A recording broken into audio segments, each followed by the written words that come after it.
Hello good morning दोस्तों। Exam Navodaya study centre में आप लोगों का बहुत बहुत स्वागत है। जैसा कि आज हमारी दूसरी वीडियो है, तो आज हमारा मेन टॉपिक होगा सिंधु घाटी सभ्यता के बारे में। ठीक है, तो चलिए मैं स्टार्ट करता हूँ। सिंधु घाटी सभ्यता, सिंधु घाटी सभ्यता। दोस्तों हमारी राइटिंग अच्छी नहीं आ रही है बोर्ड में।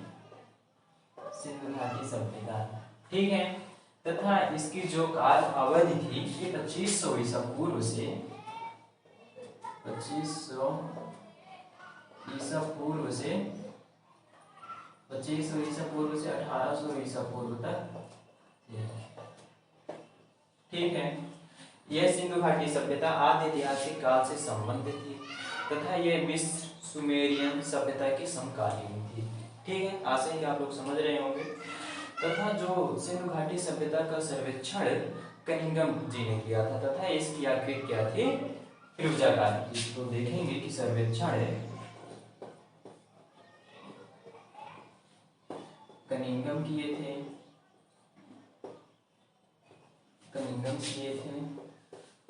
ठीक है। तथा इसकी आकृति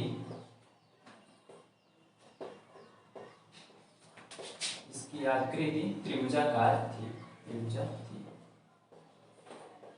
ठीक है। सिंधु घाटी सभ्यता का नामकरण सिंधु नदी के कारण पड़ गया, ठीक है। लेकिन सिंधु नाम में सिंधु घाटी जॉन मार्शल दिए थे, ठीक है ना। सिंधु घाटी सभ्यता का नामकरण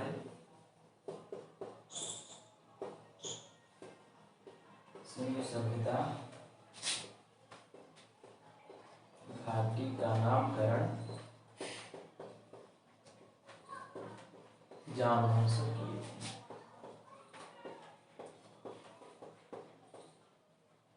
ठीक है।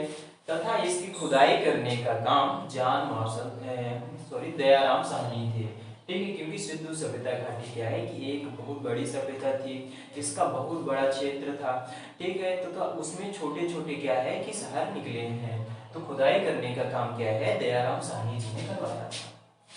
खुदाई करने का काम क्या है, इसका काम दयाराम साहनी जी ने करवाया था, दयाराम साहनी, ठीक है। तथा सिंधु घाटी सभ्यता का जो क्षेत्रफल है 12,99,600 वर्ग किलोमीटर था, ठीक है। जो इसका क्षेत्रफल था दोस्तों 12,99,600 वर्ग किलोमीटर था, ठीक है। तथा इसमें क्या है कि सिंधु घाटी सभ्यता में 1500 स्थल प्राप्त हुए, लेकिन क्या है कि साथ ही स्थल नगरीकृत थे, यानी कि नगर के रूप में पाए गए हैं, जैसे कि अपना रीवा हो गया, ठीक है। तथा और शहर को मिला ले नगरीकृत, लेकिन जो 1500 थे तो वे गाँव में थे, उनकी गिनती नहीं होती है। उनकी वहां पास क्या है कि साक्ष्य मिले हैं, ठीक है। तो वो नगर जानते हैं कौन कौन से हैं, नगरीकृत वो नगर है, जैसे कि मान लीजिए हड़प्पा हो गया, ठीक है, मोहनजोदड़ो हो गया,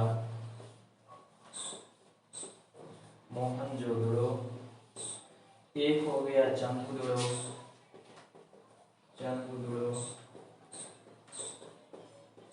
एक हो गया राखीगढ़ी, लोथल हो गया, बनवाली हो गया, और एक है दोस्तों राखीगढ़ी, ठीक है। तथा जो उत्तर से मतलब कि इसको पूर्व से पश्चिम जो चौड़ाई थी कुल मिला के इसकी 1400 किलोमीटर थी, 1400 नहीं 1600 किलोमीटर थी, ठीक है। ये कहां से थी, पूर्व से पश्चिम की ओर, यहाँ पास लिख देंगे हम पूर्व से पश्चिम की, ठीक है। तथा उत्तर से दक्षिण क्या है 1400 किलोमीटर थी, तथा इतनी सारी जानकारी हम प्राप्त किए। तथा जो इसकी आकृति है तो सिंधु सभ्यता घाटी क्या है कि लास्ट जगह, ये सारी चीजें परीक्षा की दृष्टि इंपॉर्टेंट है। तो थोड़ा मैप के माध्यम से मैं आपको समझाता हूँ, इसको इरेज करना पड़ेगा।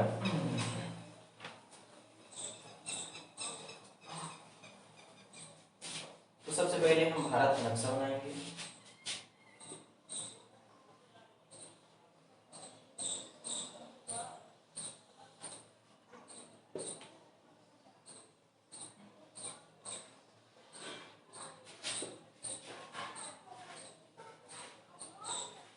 ठीक है, तो क्या है कि इसकी ट्रिक है, जो कि जैसे कि मान लीजिए कश्मीर में लास्ट जगह कौन थी, ठीक है, तो इसकी जगह ट्रिक है सम एट। ठीक है, जो इसकी पहली जगह थी, लास्ट जगह थी सुटका कैंडोर, ठीक है, यहाँ पास सुटका कैंडोर था। और दूसरी क्या थी, मांडा, कश्मीर में मांडा है, ये गुजरात का सुटका कैंडोर है, यहाँ मांडा। यानी कि हम कह सकते हैं कि सिंधु घाटी सभ्यता क्या है, यहाँ तक फैली थी। ठीक है, और ये है क्या है, आलमगीर दिल्ली के पास है, और ये दैमाबाद है, यहाँ पास था। ठीक है, तथा हम क्या बोले कि इसकी आकृति क्या थी, त्रिभुजाकार थी। तो हम देख लेंगे इसकी आकृति ये त्रिभुजाकार थी। ठीक है, ऐसे। ठीक है, तथा हमने क्या पढ़ा, ये कौन सी जगह है, सुटका कैंडोर। तो इसको हम लिख देंगे यहाँ पर दोस्तों, जगह यहाँ पर सुटका कैंडोर। ठीक है, इसका पहली जगह हो गई। और यहाँ पास क्या है, कश्मीर में मांडा मिला है। इसको मान सकते हैं कि सिंधु घाटी सभ्यता क्या है, यहाँ तक मतलब कि फैली थी। ठीक है, और एक कहाँ है, आलमगीर हो गया, कहाँ पास है, दिल्ली के पास आलमगीर हो गया। ठीक है, और ये क्या है, दैमाबाद। तथा हम ये भी जान लेते हैं कि सुटका कैंडोर क्या है, कौन सी नदी के किनारे था, मांडा कौन सी नदी किनारे था, आलमगीर कौन सी नदी किनारे था, दैमाबाद। ठीक है, तो सुटका कैंडोर है, इसकी एक ट्रिक है याद करने के लिए, डच है पर भारत में नहीं है, इसकी ट्रिक है। ठीक है, तो डच से क्या हो गया, दास नदी। सुटका कैंडोर क्या है, किस नदी किनारे है, दास नदी किनारे। ठीक है, और चा से क्या हो गया, मांडा किस नदी किनारे, चिनाब नदी। और खा से क्या हो गया, हिंडन नदी। आलमगीर क्या है, हिंडन नदी। और पास से दैमाबाद किस नदी किनारे है, पास से प्रवरा नदी, प्रवरा नदी। ठीक है, आप लोगों को समझ में आ रहा होगा, ऐसी उम्मीद है। ठीक है, इतनी सारी चीजें हो गई। तथा हमने ये बताया कि सिंधु घाटी सभ्यता के जो 7 शहर हैं वे नगरीकृत थे। ठीक है, तो अब हम हड़प्पा सभ्यता के बारे में जानकारी प्राप्त करते हैं कि सिंधु घाटी सभ्यता के एक शहर था, उसका नाम है हड़प्पा सभ्यता। इसको रेज करते हैं।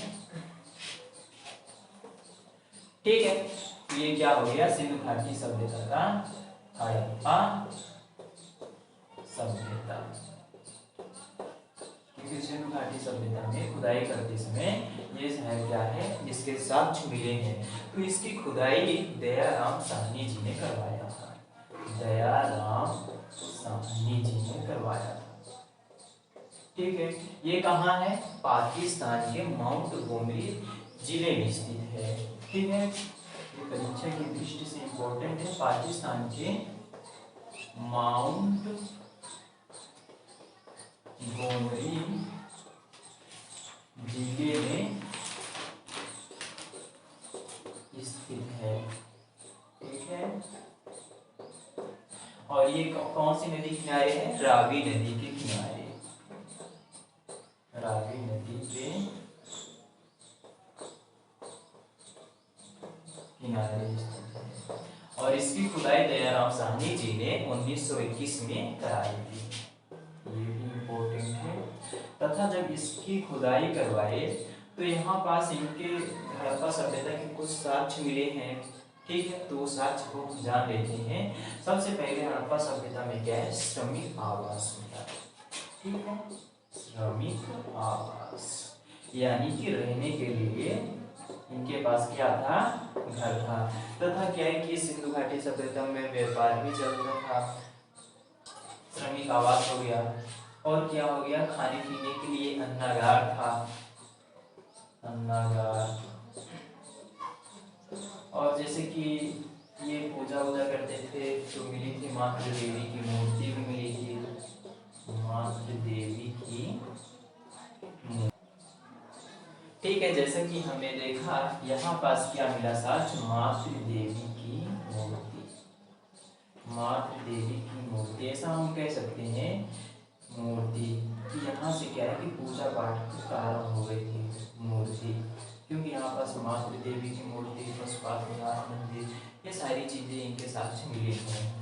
ठीक है, मातृ देवी की मूर्ति मिली है और ओखली मिली है।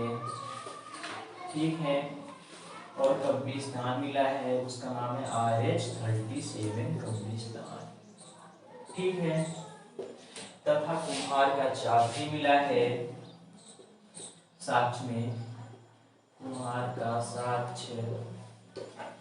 और यहाँ पास क्या मिला है, एक सिंगी जानवर मिला है, मतलब कि उसके क्या है कि एक ही सींग थी, एक श्रृंगी जानवर, श्रृंगी जानवर। तथा इतने सारे प्रमाण प्रस्तुत करते हैं कि हड़प्पा सभ्यता में क्या है, ये सारी चीजें मिली थी। ठीक है, हड़प्पा सभ्यता हो गया। और अब हमारा एक नगर है जो है मोहनजोदड़ो। इसी तरह क्रम से हम सातों को अच्छे से पढ़ेंगे, तो उसको मिटाते हैं। अब पढ़ेंगे हम मोहनजोदड़ो। ठीक है दोस्तों, मोहनजोदड़ो, मोहनजोदड़ो। इसकी खुदाई क्या है कि 1922 में राघव दास बनर्जी ने करवाई थी। 1922 में क्या है, राघव दास बनर्जी, राघव दास बनर्जी ने करवाई थी। ये कहाँ है, पाकिस्तान के लड़काना जिले में। ठीक है, पाकिस्तान के लड़काना जिले में। और ये कौन सी नदी के किनारे है, रावी नदी के किनारे है, रावी नदी के किनारे। तथा इसके भी साक्ष्य मिले हैं मोहनजोदड़ो में भी। मोहनजोदड़ो में जो पहला साक्ष्य मिला है, पुरोहित आवास, इसमें भी रहने के लिए क्या है, जगह मिली थी, वो है पुरोहित आवास। ठीक है, और क्या मिला था, स्नानागार मिला था, यानी कि नहाने वहाने के लिए स्नानागार, स्नानागार, जो आज में स्विमिंग पूल हम बोलते हैं, तो पहले क्या था, स्नानागार। ठीक है, और अन्नागार, स्नानागार हो गया, अन्नागार हो गया। ठीक है, और कुआं मिला था, और सूती वस्त्र मिला था। पहले ये क्या है, सूती वस्त्र का उपयोग ज्यादातर मात्रा में किए करते थे, क्योंकि वहाँ कपास क्या है, अच्छे से मिल जाता था। सूती वस्त्र हो गया, सूती वस्त्र हो गया, और चौड़ी सड़क थी, चौड़ी सड़क थी, और पशुपतिनाथ का मंदिर था, पशुपतिनाथ का मंदिर, मंदिर का साक्ष्य मिला। तथा पशुपतिनाथ का मंदिर, पशुपतिनाथ का मंदिर का साक्ष्य, तथा यहाँ पास पशुपतिनाथ का मंदिर मिला, और क्या है, सभागार मिला, और नृत्य करती हुई एक मूर्ति मिली है, मूर्ति मिली है। ठीक है दोस्तों, तो आज की वीडियो यहीं पर समाप्त करते हैं। ठीक है।